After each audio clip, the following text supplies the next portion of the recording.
ഒരു ചിന്ത പങ്കുവെക്കാനാണ് ഞാൻ ആഗ്രഹിക്കുന്നത്. വിശുദ്ധ ഖുർആനിൽ അല്ലാഹു സുബ്ഹാനഹു തആല ചോദിക്കുന്നു, നബിയെ, അറിവുള്ളവരും അറിവില്ലാത്തവരും സമമാണോ? ഒരിക്കലുമല്ല.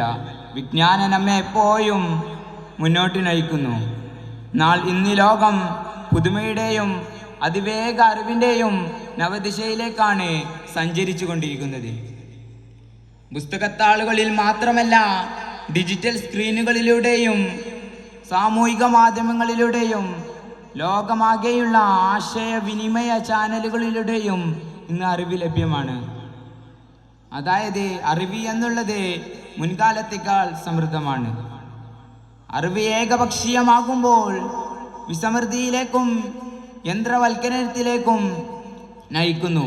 അതിനാൽ തന്നെ വിജ്ഞാനത്തിനൊപ്പം ചിന്ത എന്ന അനിവാര്യതയെ നാം മനസ്സിലാക്കണം. അറിവ് എങ്ങനെ പഠിക്കണം എന്നതിനെ പറ്റിയുള്ള ചിന്ത, അതാണ് വിജ്ഞാനത്തിൻ്റെ പ്രസക്തി എന്നുള്ളത്.